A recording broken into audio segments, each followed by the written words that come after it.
Hey there, welcome back. If you're new to my channel, my name is Katie and this is Louisiana Cooking and Living.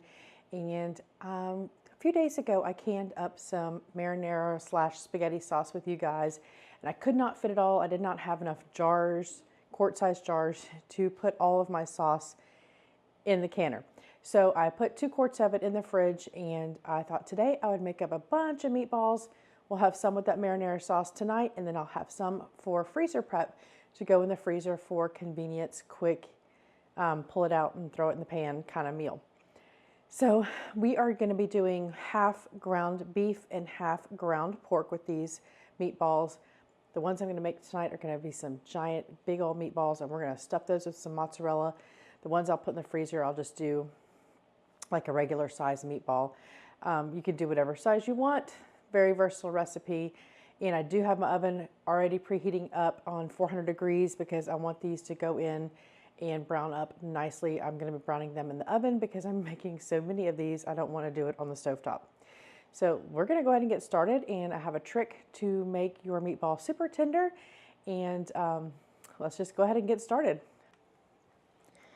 All right, so this is going to be quite a bit of meatballs, but you can just kind of get the idea of how to do it if you want to do a smaller amount of meatballs for your family, just for like a meal or whatever. But I'm going to be using, I think it's, 3 pounds of ground pork.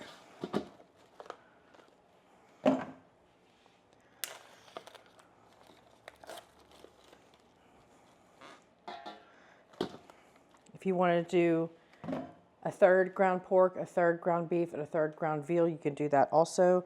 But we're going to do half and half. So we'll have 3 pounds of ground pork and 3 pounds of ground beef.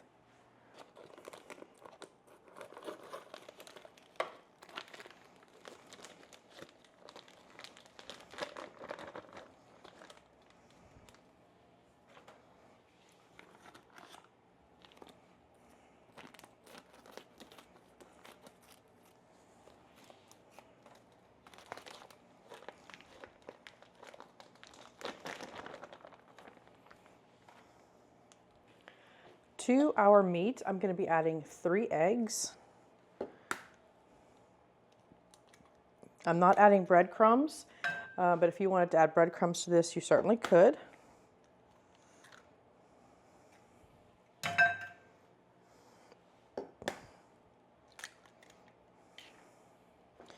All right, next I'm going to add a good amount of salt.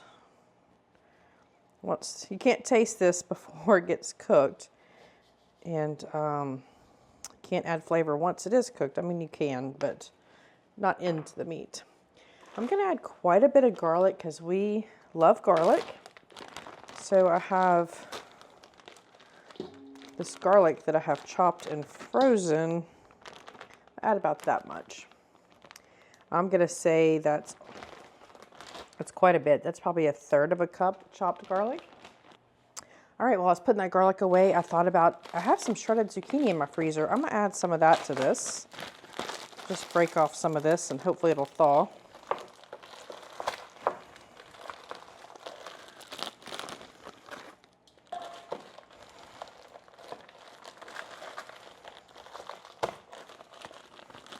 Maybe I'll put this in a bowl and thaw it. I'm gonna stick this in the microwave and give this a thaw. All right, the next thing we're going to add is I have some fresh herbs that were left in my fridge. I'm going to kind of pull these off. I have some oregano and some thyme. These need to be used up, so I'm just going to pluck some of these off of here, and then I'm going to use some dried also.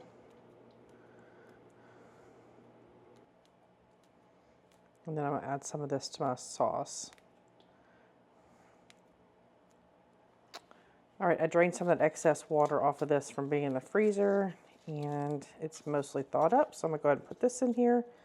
This is just a little bit way to incorporate some vegetables into your meat, otherwise when kids would not eat a vegetable. All right, the rest of our herbs, I'm going to add some basil. This is a pretty big bowl here, so it looks like I'm putting a lot in here, but there's a lot of meat in here. I'm adding red pepper flakes. If you have kids or don't like spicy, don't worry about adding that. I I have just a little bit of just regular Italian seasoning here. Add a little bit of that. And then we did add some fresh oregano, but I'm going to go ahead and add a little bit of the dried. Very flavorful here. Now what I'm going to add is I'm going to grate up some Parmesan and some Romano cheese. I'm just going to use the little grate here on my cheese grater.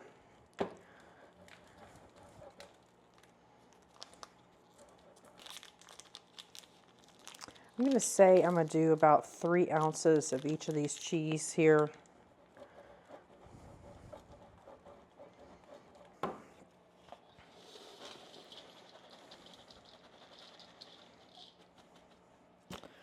All right, am I missing anything? I don't think so. So here's the trick to making your meatballs stay very tender. I got this trick from Ina Garden with her meatloaf recipe, is to use 2 forks and don't get in there with your hands or a mixer to mix it up, because that's what makes it tough, to toss it with 2 forks. You just go in and start tossing it all around.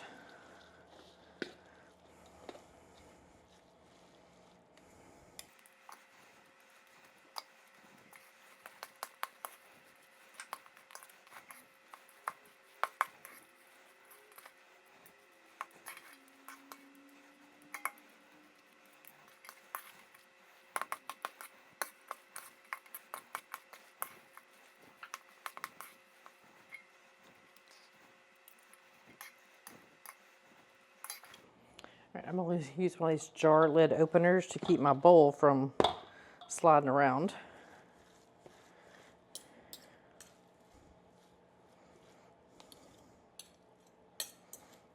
It smells so good. The garlic, I can even smell the cheese, the herbs.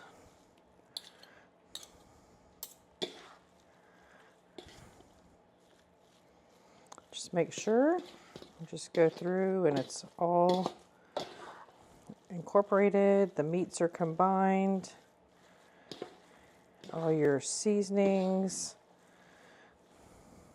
are well incorporated. You could put carrot in this to give it a little bit of a natural sweetness if you wanted to. Another way to get some vegetables into those kiddos that don't really like veggies.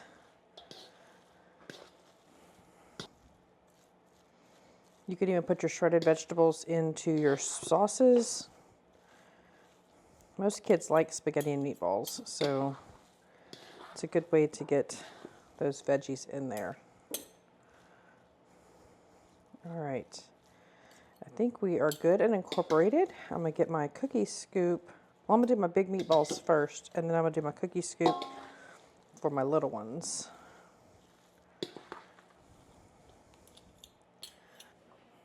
All right, we're gonna cut up. I have some just mozzarella string cheese. This is what I'm gonna use to stuff my bigger meatballs.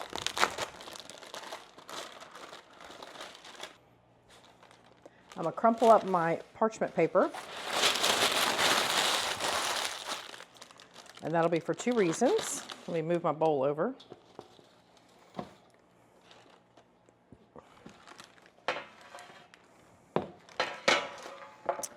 One, it'll help it stay in place.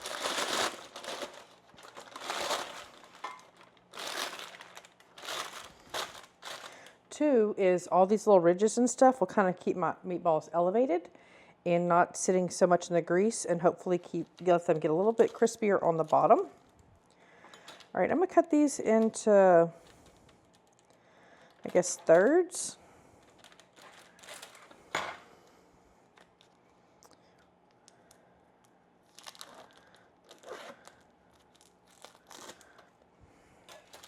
These are for my big meatballs.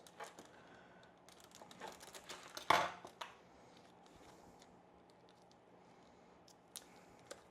might not have as many left over for the freezer as I thought. I thought this was gonna be a lot more meat.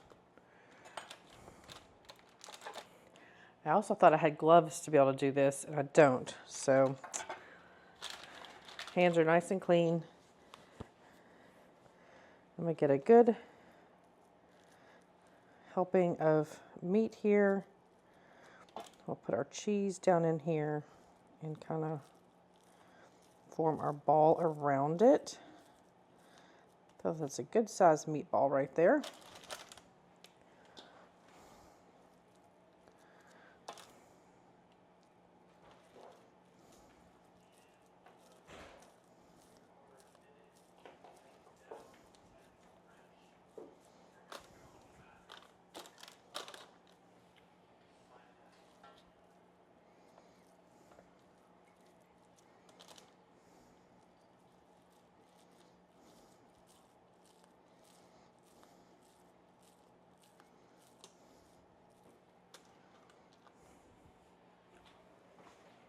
All right, we'll move these over and get our other sheet pan out to make our regular size meatballs.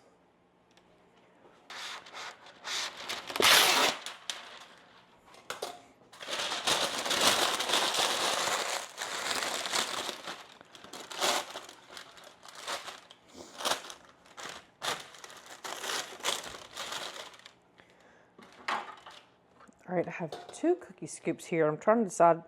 This one I think is like a couple of tablespoons. This one's a 1/4 cup. This is maybe 2 tablespoons, and this one's a 1/4 cup.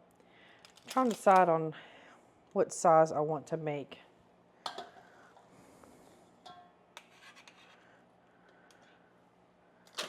Let's see.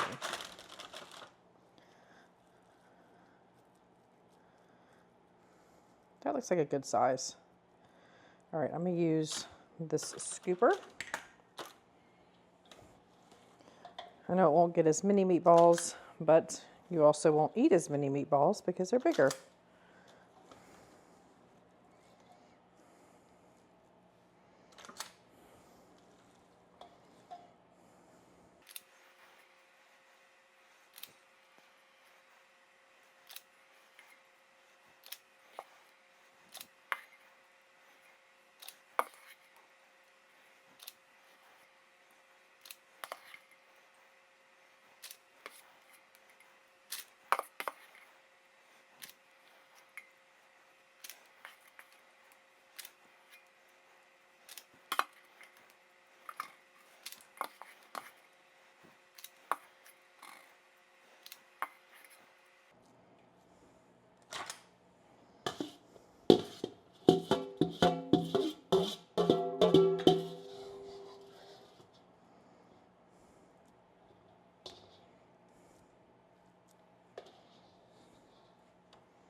Don't want to leave any of that meat out. We'll just add it to some of these. All right, let me start rolling these.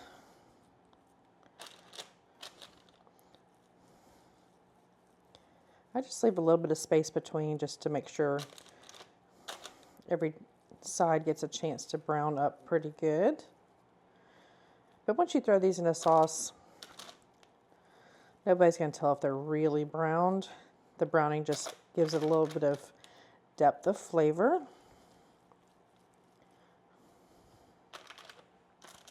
I might even turn my oven up to about 425, just so I can make sure I get some browning.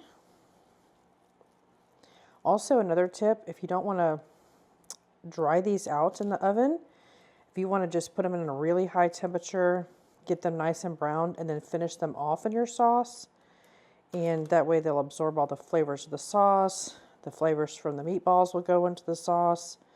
It'll keep them nice and juicy.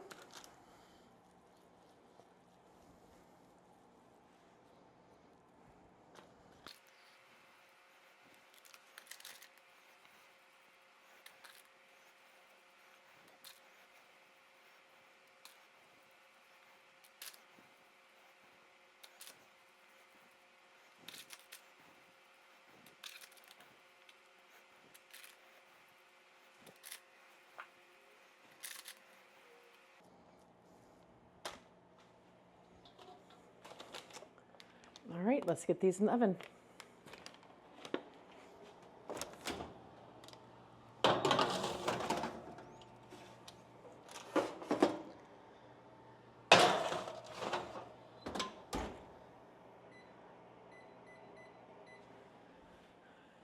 All right, I went on and turned that oven up to 425, and I will try and keep track of how long these are in the oven just to kind of let you know. And those bigger ones, I'm going to say they're about a baseball size. They're pretty big. So we'll keep track of these, and we'll be back when it's time to do our next step, because we're going to do something fun with those big ones. All right, so this is how we're going to serve our meatballs. They took about 30 minutes in the oven for the big ones. The smaller ones took about 22, 25 minutes. So I'm going to go ahead and move 2 of these. You need a dish, if you're going to do this, that can go under the broiler. Some of that mozzarella that has cooked out, put that right back on top. My mouth is watering. This is my spaghetti sauce that I made, marinara sauce, the other day. You can use whatever sauce. It's already heated up. I was heating it on the stove. I'm going to cover my meatballs with a generous amount of this sauce. And then I grated up some more of that Parmesan and Romano cheese. I'm going to put a yummy amount of that on here. And then I'm going to put this under the broiler and get this cheese nice and toasty. I just ran these meatballs under the broiler for a few minutes just to get them a little bit more brown on top also.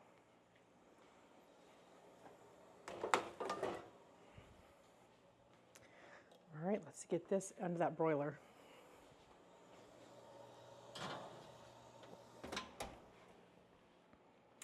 That's gonna be so yummy. I went to a restaurant in, I think it was in Kenner, which is right outside of New Orleans, and with some friends, and this was the appetizer we got at that restaurant. It was so good, and I've been thinking about it. It's been several months, like last fall we went. So it's been several months since we had that, and I've thought about it numerous times since then. So I'm excited to try this. So let's leave this under the broiler for a few minutes, and then we'll come back and taste it. All right, here are those meatballs all bubbly with that cheese. Oh, so excited to try this. We're gonna let it cool for a minute though before we give it a try. So let this cool off for a minute. All right, I think we've cooled off enough to go ahead and give this a try. This would be yummy with some garlic toast. So good. I don't want to burn myself here. Maybe it hasn't cooled off enough.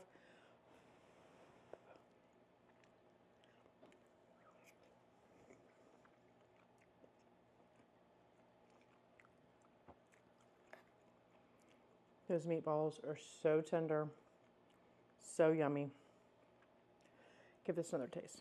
I'll get some of this extra cheese over here.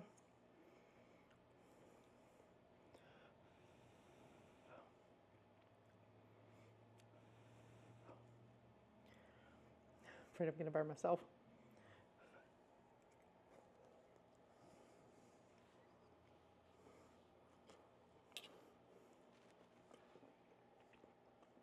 You can see that cheese coming out from that stuffed mozzarella cheese in there. That is so good, y'all. Well, I hope you give this recipe a try. I'm going to take these other meatballs here, and as soon as they cool off completely, I will put those in freezer bags and pop those in the freezer so we can have a quick meal some other time. I have all that marinara sauce canned up, meatballs, really quick to make some noodles, and dinner is ready. So if you like to meal prep, you like to can things, you like to just cook, I hope you follow along. I'll leave a playlist over here that you can check out. Maybe I'll leave my canning playlist and maybe a cooking playlist, and you can check these things out. And I'll leave my logo here on this side, and you can touch that real easy and subscribe if you haven't already subscribed. And we'll see you next time. Thanks for watching.